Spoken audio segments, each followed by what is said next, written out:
میں یہ چاہتا ہوں اس بیان کو آپ غور سے سنیں، انشاءاللہ آپ کا دل کھل جائے گا۔ اللہ کے رسول کے زمانے میں تراویح 8 رکعت تھی اور حضرت عمر نے اپنے زمانے میں اس کو 20 کر دیا، ایسی کوئی بات نہیں ہے۔ اللہ کے رسول کے زمانے میں بھی 20 تھی، حضرت عمر نے بھی 20 ہی جاری رکھی، تو پھر حضرت عمر کا نام لیا کیوں جاتا ہے؟ اس کی ایک وجہ ہے۔ وجہ کیا ہے؟ حضور پاک علیہ السلام نے 3 دن تراویح کی جماعت کرائی، 3 راتیں، چوتھے دن حضور پاک علیہ السلام جماعت کرانے نہیں آئے، تو صحابہ کرام بہت پریشان ہوئے کہ آج اللہ کے رسول نہیں آئے، وہ اپنے نوافل پڑھتے رہے۔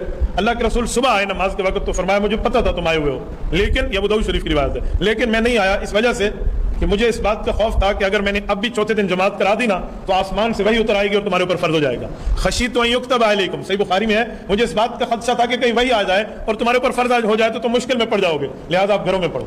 حضور پاک علیہ السلام نے گھروں میں اجازت دی۔ حضرت ابوبکر صدیق رضی اللہ عنہ کے دور تک یوں ہی چلتا رہا۔ حضرت عمر کا دور ہے تو حضرت عمر رضی اللہ عنہ نے 2-3 کام اس میں شامل فرمایا۔ نمبر 1 فرمایا آپ پورا مہینہ مسجد پڑھیں گے، نمبر 2 پورا قرآن پاک پڑھیں گے، نمبر 3 با جماعت پڑھیں گے، نمبر 4 پورا مہینہ پڑھیں گے۔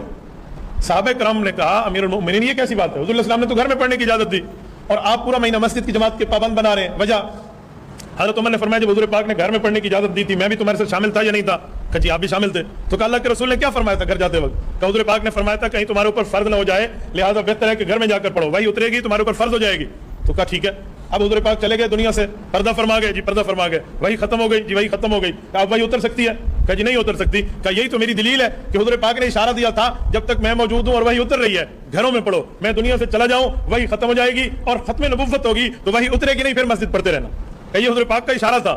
صحابہ نے کہا واہ کمال امیر المؤمنین، جہاں آپ کا دماغ پہنچا ہماری سوچ وہاں نہ پہنچ سکی۔ حضرت عمر کے کہنے پر یہ مسجد میں شروع ہو گئی۔ فرق یہ ہے پہلے گھر میں تھا اور اب ادھر ہے، یہ ہے، یہ نہیں ہے کہ حضرت عمر نے 8 کو 20 کر دیا۔ بابا حضرت عمر شریعت ساز نہیں ہے، شریعت پہ عامل ہے، شریعت بنانے والا نہیں ہے، شریعت پہ عمل کرنے والا ہے۔ وہ رکعتوں کو بڑھائے اور گھٹائے کیوں؟ ہمارے یہاں 2 غلط فہمیاں بہت زیادہ چلتی ہیں۔ نمبر 1 یہ کہ حضرت عمر نے 8 کو 20 کیا، یہ بھی جھوٹ ہے۔ نمبر 2 اذان میں الصلاۃ خیر من النوم کا لفظ حضرت عمر نے بڑھا دیا تھا، لہذا صبح نماز میں لوگ یہی کہتے ہیں، یہ بالکل غلط ہے۔ سنن نبی داؤد میں امام ابو داؤد سلیمان بن الاشعث السجستانی رحمۃ اللہ علیہ روایت نہیں ہے، یہ رسول اللہ صلی اللہ علیہ وسلم سے لفظ ثابت ہے، اور اللہ کے رسول نے فرمایا بلال سے اذان میں کہا کرو، یہ بہت اچھا لفظ ہے۔